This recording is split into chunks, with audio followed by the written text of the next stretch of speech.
Bonjour à toutes et à tous, c'est Magic Focus, j'espère que vous allez bien et dans cette nouvelle vidéo, nous allons faire un petit tour d'horizon des exclusivités de Disneyland Paris, des choses que vous pouvez faire, trouver uniquement à Disneyland Paris et je parle du coup dans la sphère des parcs Disney du monde entier. Ce sont des choses que vous ne pouvez trouver qu'à Disneyland Paris. Et oui, parce qu'il ne faut pas oublier que Disneyland Paris regorge d'exclusivité, bien plus qu'on pourrait le penser. Alors j'espère que cette vidéo vous plaira, que vous allez apprendre des petites choses et que vous regarderez Disneyland Paris peut-être d'un œil différent et encore plus attentif. Et on commence avec la première grosse exclusivité qui est bien sûr que sont les Fantasia Gardens. Les Fantasia Gardens sont bien sûr les jardins qui sont à l'entrée du Disneyland Hotel et qui marquent l'entrée du parc Disneyland. Magnifique entrée en matière évidemment, avec un jardin à la française, ce fameux bassin, ces fontaines, ce Mickey en fleurs, et voilà que nous sommes tout de suite immergés dans le monde magique de Disney. Et les Fantasia Gardens, c'est exactement ça, et c'est une exclusivité. Aucun autre parc Disney n'a la chance d'avoir cette entrée-là en matière, du moins pour ce qui est des parcs de type Royaume Enchanté. C'est vraiment quelque chose d'exclusif à Disneyland Paris, avec un jardin qui va bien sûr s'inspirer de Fantasia, et d'ailleurs l'eau en est le fil conducteur, donc voilà, la boucle est bouclée, c'est véritablement un endroit absolument exceptionnel. Quand on rentre dans Main Street, nous avons en tête les arcades. Bah oui, les arcades, c'est une exclusivité à Disneyland Paris. Il était hors de question de refaire, de couvrir le Main Street tel qu'avait été fait World Bazaar à Tokyo. Non, non, les Imagineers ont été un petit peu plus fins que cela et ont mis des arcades de chaque côté, rappelant en même temps les passages parisiens, parce que les passages parisiens font partie de la culture française, du patrimoine français. Et voilà que à Disneyland Paris résonne du coup comme hommage à ces passages les deux fameuses arcades. Liberty Arcade d'un côté qui rend hommage à la statue de la liberté, l'histoire d'amour entre la nation américaine et la nation française, l'inauguration bien sûr de la statue de la liberté qui était à suivre dans cette arcade, et de l'autre côté Discovery Arcade et tout un tas d'inventions qui sont absolument exceptionnelles. Et c'est un espèce de petit musée que je vous invite à aller voir si vraiment vous n'êtes jamais allé, si vous n'êtes jamais arrêté dans ces arcades. Nous avons également, toujours à Main Street, le Waltz, an American Restaurant. Le Waltz est une institution à Disneyland Paris, c'est un petit peu le Fouquet's de Disneyland Paris. Le Waltz, c'est véritablement un restaurant totalement unique parce qu'il rend hommage à Walt Disney. Tout d'abord, c'est le seul restaurant qui va rendre hommage à ce point-là à Walt Disney. On va rendre hommage à sa vie, à sa carrière, à son ascension jusqu'à la création de Disneyland.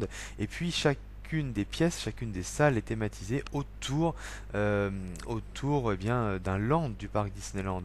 Mais on est dans un univers plutôt de concept. C'est comme si on était immergé dans la création de ces lands, parce que c'est ce qui va être le reflet des salles. C'est non seulement une ambiance qui va rappeler le land, mais qui va rappeler aussi la conception, la construction des lands en eux-mêmes, puisqu'on va avoir notamment plein de maquettes et de concept art répartis dans les différentes salles.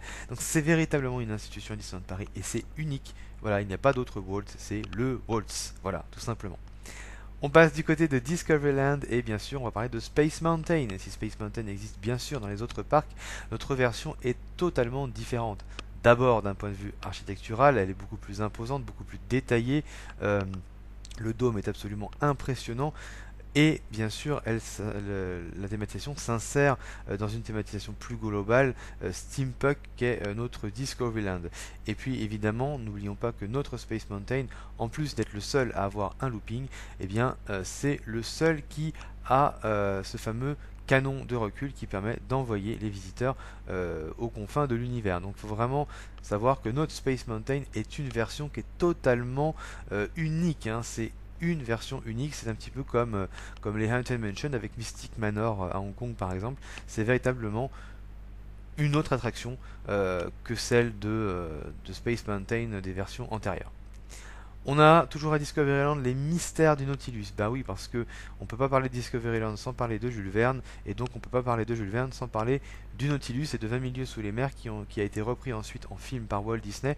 Donc les mystères du Nautilus, c'est un hommage à Jules Verne, un hommage à Walt Disney et un hommage tout simplement au parc américain aussi, parce que aujourd'hui, eh bien, nous sommes le seul parc Disney à avoir les Nautilus. Alors nous avons à Tokyo Disney Sea, bien sûr, 20 000 lieues sous les mers, hein, un Dark Ride 20 000 lieues sous les mers, mais voilà, autrement, on est le seul parc Disney à pouvoir visiter le Nautilus pièce par pièce avec énormément de détails, c'est absolument exceptionnel, et ça, c'est unique à Disneyland Paris.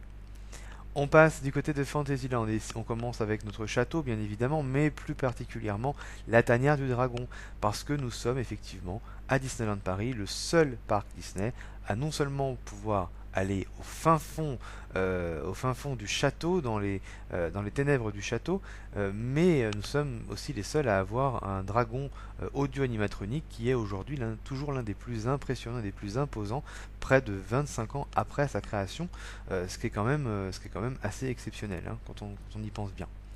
L'auberge de Cendrillon, bah oui, ce restaurant est quand même unique, reflète un petit peu l'art de la cuisine française et même l'inspiration, hein, quand on regarde toute la zone autour, on voit que c'est très français, que c'est très au style Renaissance. Donc voilà, l'auberge de Cendrillon, c'est unique à Disneyland Paris. Il y a d'autres restaurants, bien sûr, dans les autres parcs Disney de ce style-là, mais pas aussi raffiné, cocooning et aussi détaillé que l'auberge de Cendrillon qui est vraiment le restaurant du château finalement, notre version du restaurant du château du Magic Kingdom par exemple.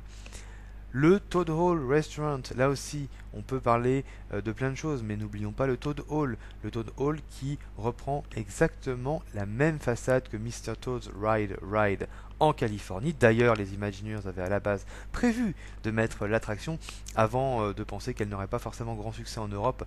Et ils ont préféré donc y mettre le manoir de Mr. Toad, de Monsieur Crapaud, et du coup d'y mettre un restaurant fish and chips pour rendre hommage aussi à la gastronomie anglaise. Donc le Toad Hall, c'est l'inspiration, voilà, s'inspire totalement de l'univers de Mr. Toad et de la façade du ride de Californie. Grosse exclusivité à Fantasyland quand même, le Alice Curious Labyrinth, évidemment, le labyrinthe d'Alice est une exclusivité. Alors à Shanghai, le labyrinthe a été repris, mais sous Tim Burton, avec le film de Tim Burton. Là, on a vraiment la partie animée qui est totalement unique à Disneyland Paris, qui reprend les jardins à l'anglaise et qui reprend des éléments du Dark Ride, là aussi de Californie, que l'on trouve tout au long de l'attraction, répartis dans le labyrinthe que nous avons à Paris. C'est une belle exclusivité quand même, ce labyrinthe d'Alice, avec ce château en boue sur lequel on peut aller, on peut grimper sur la tour, dans la tour et avoir un magnifique aperçu du parc Disneyland. On passe à Adventureland et en parlant d'Adventureland, on a Adventure Isle. Totalement unique à Disneyland Paris, cette Adventure Isle. C'est une évolution de Tom Sawyer Island, évidemment des parcs américains. Les Imagineers voulant absolument avoir ce concept d'attraction en Europe, ils ont préféré le développer pleinement à Adventureland et ça donne les dédales de labyrinthe que nous avons dans Adventure Isle est probablement l'une des meilleures versions d'Adventureland grâce à Adventure Isle et l'un des endroits les plus incroyables finalement qu'on puisse avoir à Adventureland, des plus thématisés, un endroit où on aime se perdre et explorer, c'est ça Adventure Isle et c'est exclusif aussi à Disneyland Paris. Qui dit Adventureland dit aussi Pirates des Caraïbes et là l'attraction n'est bien sûr pas exclusive à Disneyland Paris mais notre version est quand même assez différente. D'abord l'aspect extérieur, nous avons ici un fort qui va faire tout de suite penser à l'imaginaire collectif européen qui représente souvent les pirates dans des forts de bord de mer comme ça. Donc on a vraiment quelque chose totalement exceptionnel par rapport à ce niveau-là. Et puis évidemment l'attraction est assez différente. On a une storyline qui est inversée, c'est-à-dire que là où on commence dans les grottes dans les autres versions, nous on va commencer par eh bien, toute l'histoire pour remonter dans le temps et ensuite terminer par une explosion du fort et revenir au temps présent avec les squelettes, etc. Donc on a énormément de choses différentes aussi hein, dans l'attraction en elle-même, des scènes qui se ressemblent mais qui ne sont pas tout à fait les mêmes. Par exemple, on a les duellistes, quelque chose qui est totalement unique, ce sont bien les duellistes, ou encore le pirate qui se balance. La scène de la prison a été complètement revue. On a un côté beaucoup plus adventure, beaucoup plus dramatique dans notre version de Pirates des Caraïbes, beaucoup plus sauvage, avec deux chutes notamment qui accompagnent les éléments du Dark Ride, le parcours. Et puis dans les récentes additions, tous les ajouts qui ont été faits lors de la réhab, on a quand même là aussi un final totalement différent, avec par exemple Captain Barbossa qui est dans la salle des squelettes. Donc c'est assez novateur, même Jack Sparrow à la fin d'ailleurs. Donc voilà, une version qui est vraiment différente des autres versions. On reste dans une version classique, mais totalement remaniée. Et puis, le fameux bateau du Capitaine Crochet, je parlais tout à l'heure d'Adventure Isle, n'oublions pas que ce bateau-là est quand même une très belle exclusivité à Disneyland Paris, et que c'est un hommage là aussi direct à la Californie, puisque ce bateau eh bien, existait dans les années 50, 60 et 70 en Californie. C'est un restaurant, et donc c'est vraiment, avec le Skull Rock, c'est tout un univers qui va faire penser à Peter Pan, à la piraterie, mais qui rend un très bel hommage à Disneyland. On passe ben non, on est encore à Adventureland, il y a encore des petites choses à voir à Adventureland avant de passer à Frontier. Le passage enchanté d'Aladin, là aussi c'est exclusif, c'est peut-être pas grand chose vu comme ça, mais c'est une belle exclusivité le passage enchanté d'Aladin. Il y a des objets authentiques qui ornent les murs, qui viennent des pays maghrébins, des pays arabes, et puis baladez-vous dans le passage enchanté d'Aladin pour admirer les dioramas qui sont quand même assez détaillés, et c'est quand même la seule véritable attraction sur Aladin qu'on puisse avoir dans un parc Disney. Donc ça c'est aussi très bien. Le Agrabah Café Restaurant, là aussi on peut quand même appuyer le côté très exclusif. Aucun autre restaurant ne se base sur le monde d'Aladin, même si à Disney Sea il y a quand même tout un univers autour. Mais c'est vrai que là le Agrabah Café Restaurant est quand même assez unique en termes de thématisation. Comme vous le savez, il s'agissait avant eh bien, d'un souk arabe qui a été repensé en restaurant. Donc c'est quand même une très belle exclusivité que nous avons là aussi à Disneyland Paris. Allez, on part donc cette fois-ci véritablement à Frontierland. Là aussi, pas mal d'inédits, à commencer par Thunder Mesa. La ville qui est recréée est Thunder Mesa. Aucun Frontierland du monde n'a une ville totalement recréée. Une ville qui en plus a des bâtiments qui sont liés, une histoire qui relie le tout. C'est totalement exceptionnel. Alors Thunder Mesa, ça vient pas non plus de nulle part, puisque quand Mark Davis avait créé son attraction Western River Expedition, la ville dans laquelle on devait se trouver était celle de Thunder Mesa justement. Donc c'est aussi là un clin d'œil à un passé par rapport à Walt Disney Imagineering, mais le côté histoire, thématisation que nous avons sur Thunder Mesa est exceptionnel, avec là aussi un côté très cinématographique évidemment, pour parler au goût des Européens. Alors, quand on parle de Frontierland, on parle d'attraction. Legends of the Wild West, là aussi, c'est quelque chose qui est extrêmement intéressant et qui est unique à Disneyland Paris. Alors, le fort ne l'est pas vraiment, parce que c'est un fort que l'on retrouve par exemple dans les Tom Sawyer Island à travers le monde. Donc, c'est un fort qui existe, mais qui a été repensé là à Disneyland Paris pour être mis à l'entrée de Frontierland. Et ce que l'on trouve à l'intérieur reste totalement exclusif à Disneyland Paris et met en avant toutes les grandes personnalités de l'époque du Far West, avec des décors et des mises en scène qui sont quand même extrêmement réussis. Donc là aussi, n'hésitez pas à faire un tour du côté de Legends of the Wild West. On continue avec Frontierland toujours, et on a quand même quelque chose là, deux attractions qui sont assez exclusives à Disneyland Paris. Big Thunder Mountain, là aussi, bien sûr que Big Thunder Mountain n'est pas une exclusivité totale à Disneyland Paris, mais la façon dont est amenée l'attraction, c'est totalement exclusif. D'abord, les décors sont beaucoup plus travaillés, on a là aussi une storyline qui est beaucoup plus développée que dans les autres versions, et puis le fait d'avoir cette attraction, cette montagne qui est comme ça au milieu du lac, ça reste quelque chose d'exceptionnel. Là où sont les Tom Sawyer Island dans les autres parcs, nous on a Big Thunder Mountain qui est mis davantage en avant par rapport aux autres parcs. C'est beaucoup plus grand, beaucoup plus imposant et clairement mis en avant. C'est l'attraction de Frontierland, et par le fait, on peut dire que Big Thunder Mountain est assez exclusif aussi.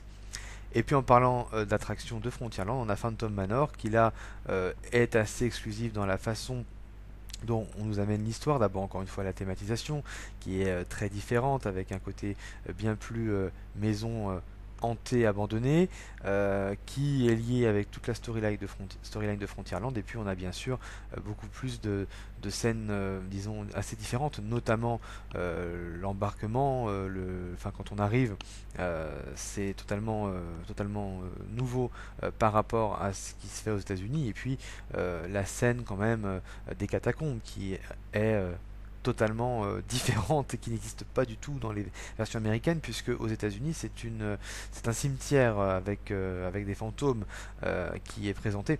Donc là aussi on a quelque chose qui est extrêmement différent, et on n'a pas de dialogue véritablement, on a surtout la musique qui sert de trame narrative bien sûr à toute l'attraction. Donc on est vraiment dans quelque chose qui se rapproche des Haunted Mansion, mais qui est quand même extrêmement différent dans l'exploitation, qui risque d'être encore plus différent peut-être à la suite de la grosse réhabilitation tant attendue. On passe au studio, et là, qu'est-ce qu'on a? On a Studio 1. Ne pas oublier que Studio 1 est une belle exclusivité à Disneyland Paris, le plus grand lieu de tournage d'Europe, si cela devait être un véritable lieu de tournage.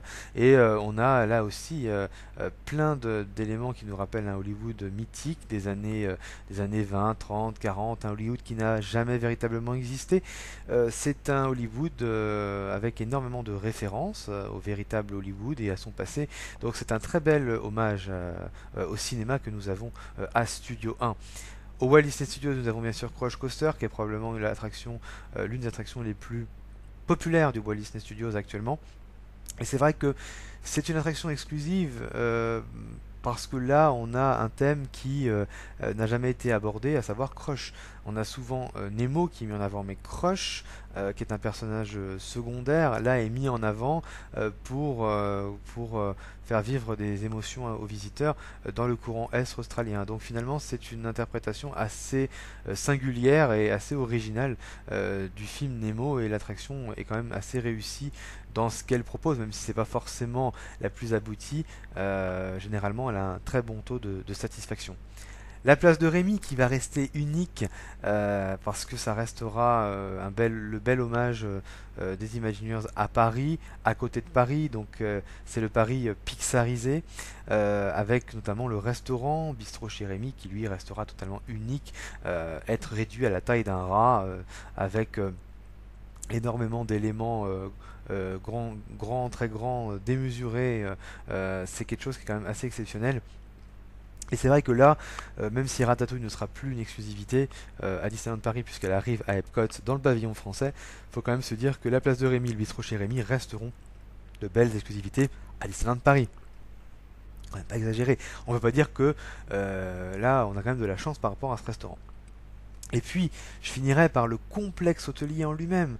Un complexe hôtelier exceptionnel, des hôtels avec une thématisation extrêmement réussie qui nous font parcourir les États-Unis d'est en ouest, de très beaux hommages à ces régions américaines, avec des hôtels qui sont véritablement dignes des plus beaux hôtels Disney qu'on puisse trouver probablement sur la planète, même s'il existe d'autres hôtels Disney magnifiques et incroyables, que ce soit sur Tokyo ou sur Disney World. Mais on a cette chance que d'avoir autant d'hôtels thématisés à Disneyland Paris. Alors voilà pour cette liste non exhaustive des grandes exclusivités que nous avons à Disneyland Paris, un resort qui donc se démarque par rapport à tout ça, et il faut le souligner bien sûr parce que c'est quand même important d'en avoir conscience, même si des attractions vont arriver dans nos parcs, qui seront inspirés, peut-être même copiés d'attractions qui vont arriver aussi dans les parcs américains. Et si on perd un côté exclusif, il faut quand même savoir qu'on a déjà toute cette base-là, qui elle restera exclusive quoi qu'il en soit, et ça fera un très très beau mélange pour une très belle destination qu'est Disneyland Paris. Donc voilà, j'espère que ce petit tour d'horizon vous aura plu, que vous aurez appris des petites choses. Voilà, bah écoutez, n'hésitez pas à vous abonner évidemment, à liker, ça fait toujours plaisir bien sûr. On se retrouve quant à nous dans une prochaine vidéo. Merci d'avoir regardé, à très bientôt. Salut salut.